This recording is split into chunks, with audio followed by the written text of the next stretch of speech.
Hi, Group 4. I am recording actually a second video feedback video for your group's grant proposal presentation project. I just spent 45 minutes recording a video for you and then realized my headset's mute button was on the entire time. So I am giving it a second shot.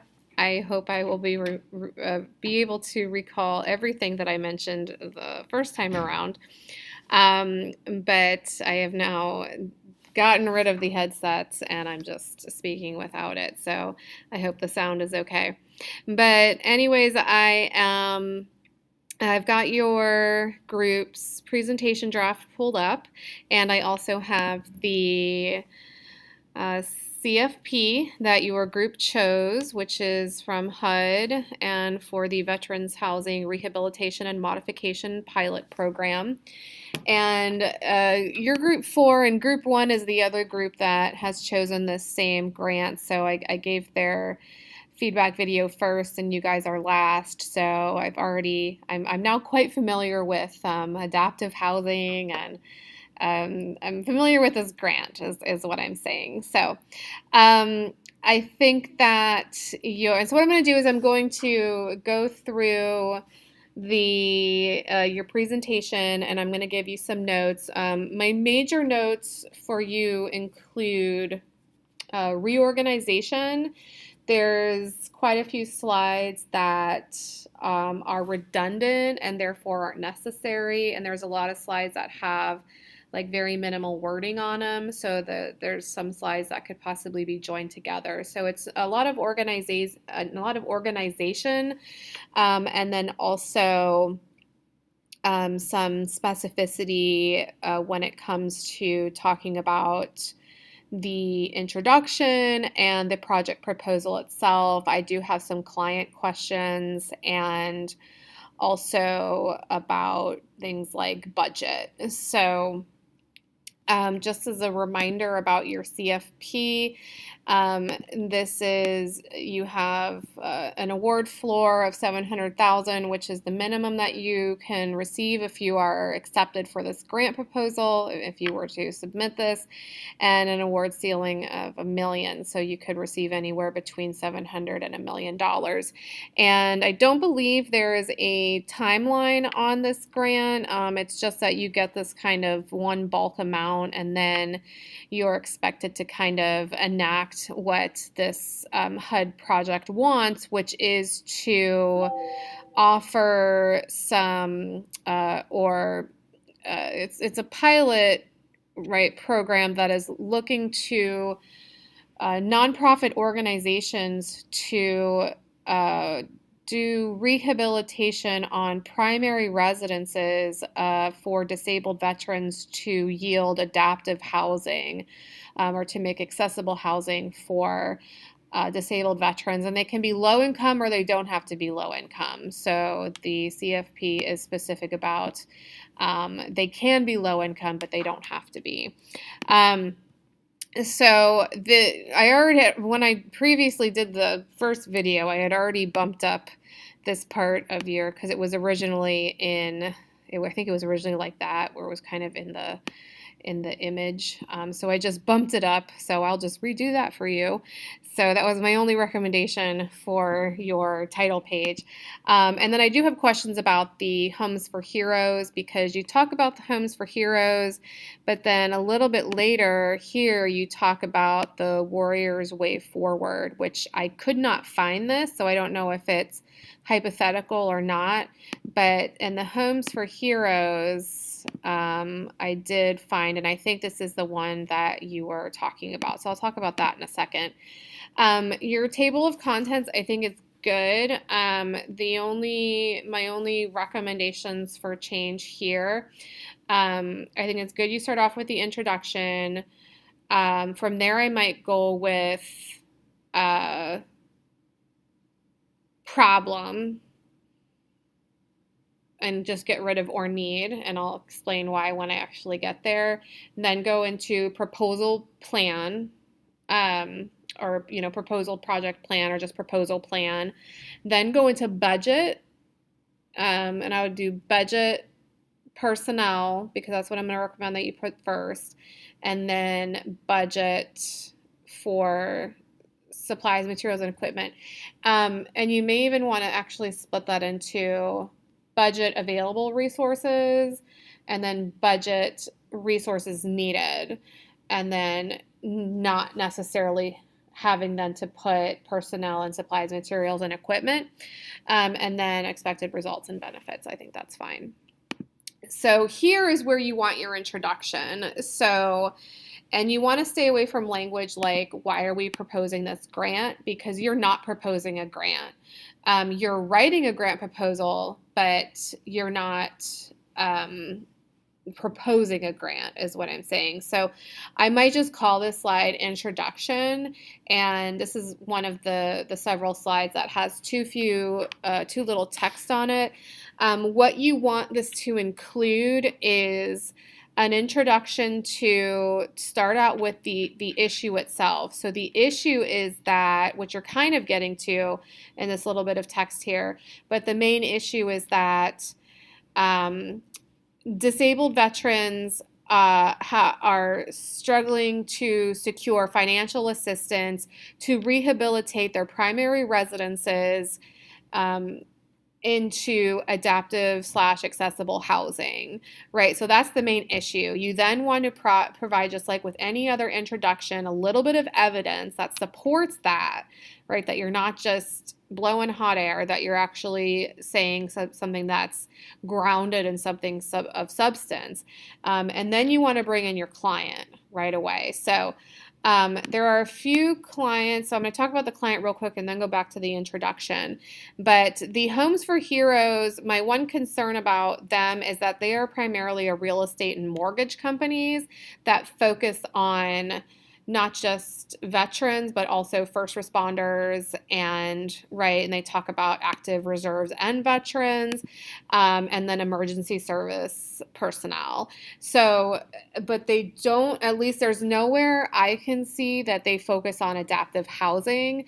If I'm missing it, please let me know. I spent some time looking through their website, but of course I didn't look through everything, but they seem to focus on, like, if I were a first responder or an active service member, and I was wanting a mortgage or selling my house or buying a house, this is a type of real estate mortgage that has a very specific a group of people that they're aimed for, and that somehow working with them, you are doing something within this particular community. So that's why I don't think this is the client.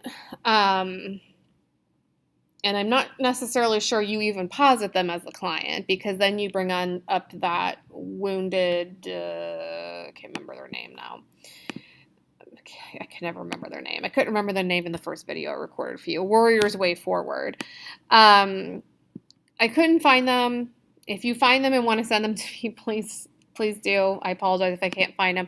I just wanted to give you two examples of foundations I found that do work specifically with adapted housing or adaptive housing.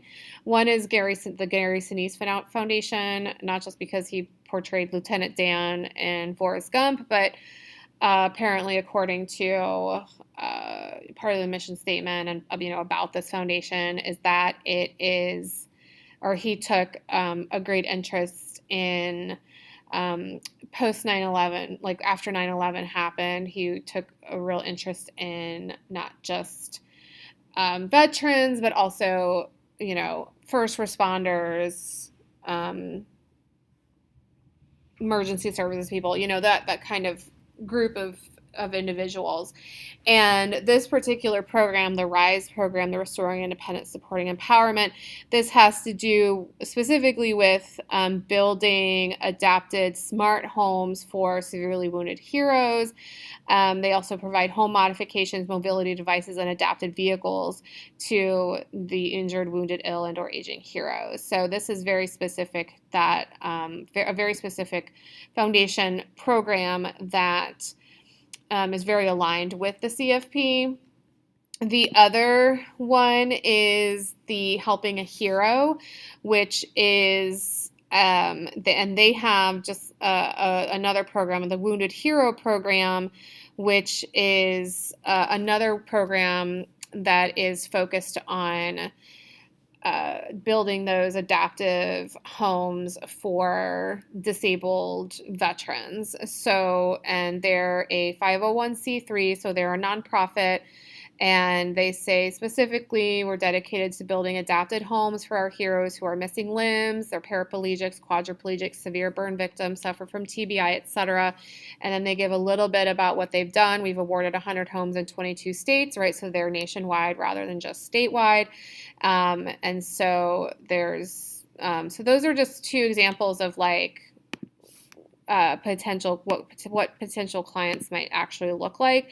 And so if we go back to the introduction, then the introduction would look like I said before, an addressing of the actual controversy, which is that disabled veterans struggle to secure financial assistance to rehabilitate or modify their primary residences, to create accessible or adaptive housing, providing evidence to support that. And then I'm just going to use Helping a Hero as an example for the sake of talking about your presentation draft. But then going and then you would talk about, Helping a Hero is a nonprofit organization that has been around since this year. We focus on doing, or this program focuses on X, right? What, the creating adaptive housing. We've been able to do, and I'm going to make up some numbers, right? Just a little bit, but we have been able to rehabilitate 100 homes across 100 adaptive homes across 22 states. With this grant funding opportunity, we strongly believe that the $1 million provided by HUD would allow us to double that number in the same amount of time, right? So you would give a very specific, here's what we plan to do. We don't just want this money to keep our heads above water. If they did, and I didn't look at their numbers too closely, but if they modified 100 homes in 5 years, maybe they want to modify 200 homes in 5 years, or maybe they want to modify 200 homes in 3 years, right? It's all about being a more effective nonprofit and doing better work, especially with this potential $1 million that they might get. So that's what the introduction would want to cover. I don't think this slide is necessary because you already have a table of contents, so I'm not sure why you have a main sections for this grant. It would be a grant proposal project. So I would just eliminate this page. This gets a little bit into timeline, which I'll talk about later, because you want all timeline stuff to go after budget information. So that has to do with reorganization of the slides. What will happen next if this grant becomes approved? So rather than talk about the slide, I would, this slide can be deleted because we know who's going to benefit from this grant because it should be outlined in the introduction. And then this can also be deleted because we don't need, it's a nationwide. For example, if you went with Helping a Hero, it's a nationwide project, so we know by virtue of that it's going to happen in various areas where the beneficiaries' homes are located. So it's just information that we don't need to know. So these two slides can be deleted. And then you can get rid of who will staff this because you give us personnel later, so we don't need the information on that. And okay, so what I said is you can delete. So for this one, I said you can delete this and put it in with your timeline. You can delete because it's redundant from the table of contents.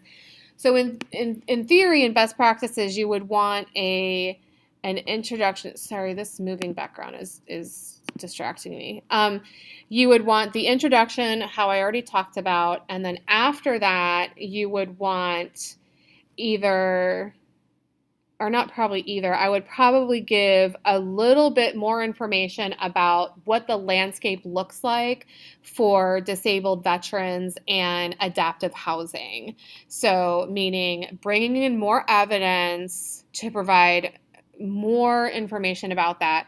And that's because, and I think the reason that HUD and the government is interested in this is because this is not a mainstream conversation.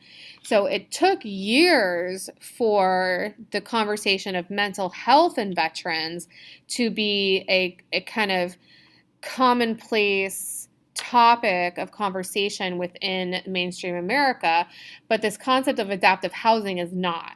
And so I found when I was doing a lot of research on this that there's quite a lot of grants floating around for this, but there's not a whole lot of nonprofits, at least that I could find, that are doing this work. And so I really think that's why HUD is playing around with this, because this is unfortunately what appears to be a really underrepresented area of interest, but is something that does need cultivated. So it's good that they're doing grants for it. It's just that there's not a whole lot of nonprofits that exist, at least that I could find.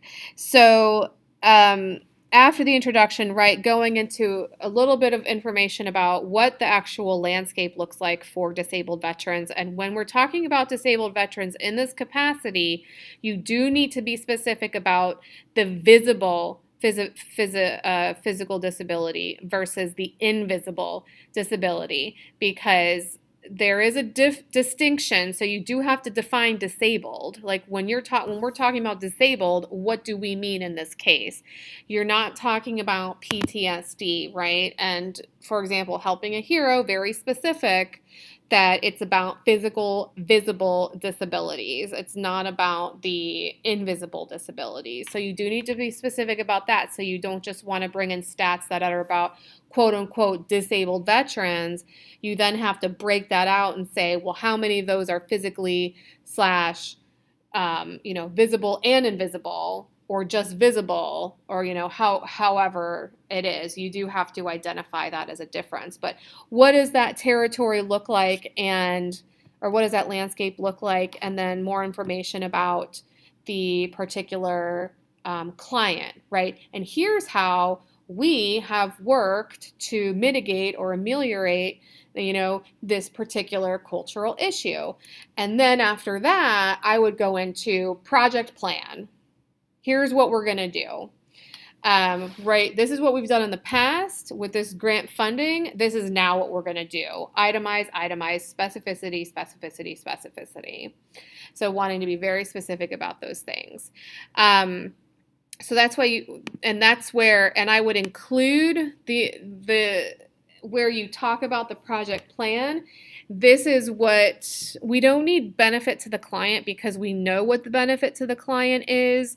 But this idea of mental health is interesting. So it's possible that it could also go into the project plan as an additional benefit of this grant funded opportunity, that, through the rehabilitation of primary residences into adaptive homes, research has shown that the mental health of physically, or disabled veterans with visible disabilities have shown positive increases in mental health by 67%. And you would need the research to say that. So you can't take it out of context. So you're going to want to relook at that percentage and see exactly what it says, because I feel like the research on this is going to be a little bit Spartan, though I could be wrong. That's just my initial kind of, based on what I've seen or haven't seen really in terms of this situation. Expected results and benefits. I don't think these are necessary, because you'll have a slide already that talks about the project plan. And so it may be that you have more than one slide for the project plan, and one of them includes expected results and benefits. And so you might fold that in there under one, like project plan continued. But like I feel like this information is not necessary. It's kind of like, yes, we know. It's more of that, like, we don't need to presume that we already know that information. Like this also, like the need, this is all need. It's not expected results and benefits. It's just talking about need. So it's kind of like, what is the purpose of this slide? And same thing with the problem or need.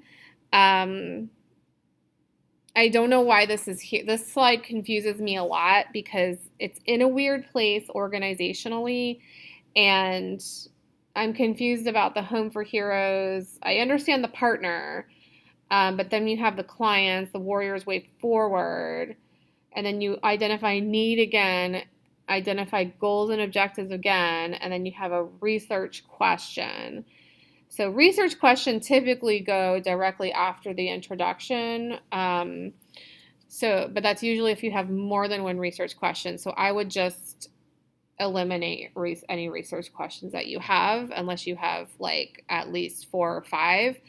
But I don't know, there's no need to reiterate the goals and objectives or the need. And in terms of like organization, client, partner, like none of that information goes here in this particular part of the presentation, so I'm not sure why it's here. So I would eliminate it. And then plan of operations, this is where you want to start your budget. And you want to start with budget available resources, and that's where you bring in personnel, which you already have down here. You already have your org chart and then your personnel, which is good. So I would just reorganize. So instead of plan of operations, you want to have budget available resources. You start off with personnel, put all those personnel slides in, and then put another slide in if you have any other available resources. You might identify one of your available resources as a partner, and your partner being that construction and design company, the Gratitude construction and design, so that they're a partner, which is an available resource. That's not to say they don't get paid, but maybe the partnership is somehow beneficial. So that would be your available resources. And then after that, you want materials or resources needed. So that's where you then need to identify the things that you need. So in terms of plan of operations, or these 2 slides here, that's where you would talk about if this information does not go in the project plan or the proposal plan slide or slides, and it doesn't go into like all of this information, I don't think is necessary, because this is very basic logistics not basic logistics, but I think the word I'm looking for is minutia that the overall grant proposal project doesn't need.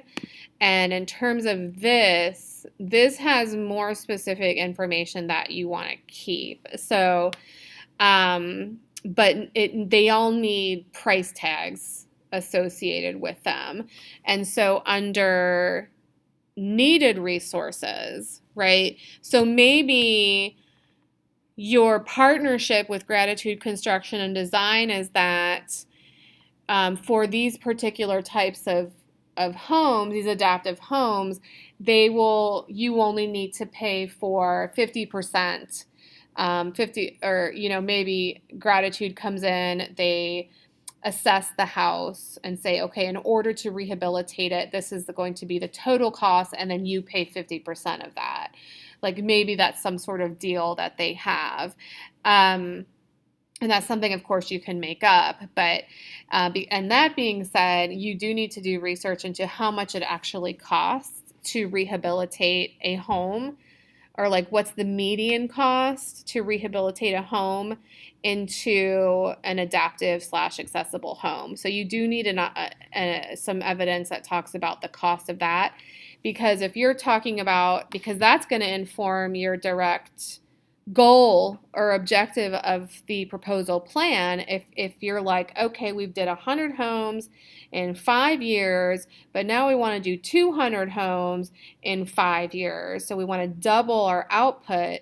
If it costs $80,000 to do one home, how much? And then we pay 40,000 of that. What is that? What is the reality that can we actually afford 200 homes? So you would need to do that math. Then you have this cost. So this would go under resources needed, is to put clients in temporary housing. So maybe you have another partner. Maybe it's some type of hotel chain or apartment complex. I don't know. Probably a hotel chain, because they would be more nationwide than an apartment complex. But maybe there's a hotel chain that you partner with where you have a similar partnership like we have with this construction company, that we need to place this family in temporary housing for 5 to 6 months, and you need to be specific about where you're getting this 5 months from. So you need evidence for why is it 5 months. But we need to place them in temporary housing for this long. And maybe they say, okay, this is what it's going to cost you, but because it's, through HUD and this nonprofit, we only charge you 50%. So you only need to pay 50% of that. But then again, you need to know how much it's going to cost. And what about families who have pets? What about families who have 3 or 4 or 5 children? What about, so you also have to take that into consideration. And then, like I said, for this one, you need evidence about why is it 5 months. Methods, I don't think you need. This is more of that minutia, that it's a little bit too nuanced. Instead of write deliverables, I did the same thing when I was doing the previous video. You don't need a deliverable slide. For your particular CFP, we know what your deliverable is.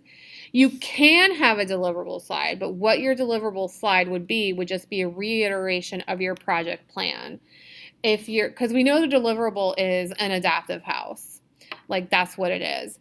But if you want to reiterate, our overall deliverable is that we will double the amount or increase our amount by 50%, whatever you can monetarily manage. That's what you might reiterate here, but that already in theory should be in your project plan. Possible limitations, you bring up a good point. But anytime you bring up a possible limitations, you want to have a possible solution to it. So in the event that the Gratitude Construction and Design is working on a home and they find that there are major underlying issues that will either create an impasse to the house being able to be rehabbed, or a deterrence, which will grossly extend the completion time of the project. What is for example, if your client is helping a hero, what is their response to that? What are they going to do? So that's what you want to add to that. Where was I? Here we go. So then you have the schedule. So this is the timeline.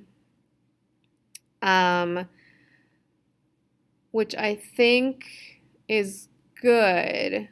It might be too specific. Because I would focus your timeline more on the project plan itself. I keep giving you this project plan, but it's just an example. So if the project plan, and it's only because you haven't given a specific project plan. So if the project plan is to double and to do 200 houses and to figure out the money, if the $1 million will cover that with the various partnerships, it might be like, okay, between whenever we're awarded this $1 million and however many years it takes to do that, this is how we can increase our output from year to year to year. So this might just need a little tweaking to reflect the the timeline, because right now you've got October of this year through, you don't even have a year here. So, and in terms of like what the actual goal is, there's no goal. So without that context of a project plan and a solid goal, the schedule kind of has a like a okay, like it doesn't mean anything to the reader or viewer. Then you get into supplies, materials, and equipment. This will already have, you can delete this because this will already, stuff like this will already be addressed in the resources, materials needed slide. I already talked about your org chart and your personnel charts. And then that's it. I expect your references page will be a little bit bulkier by the time you submit the final. As a note I give to everybody, with the exception of your title page and table of contents for those groups that have it, and the proposal planning sheets and the references page, all the other slides should have integrated sources in them. So you want to do that. And like I said, this has to do with the, say, and even here you say it would take less than a year, but less than a year to do what? So it's still like, what are you doing?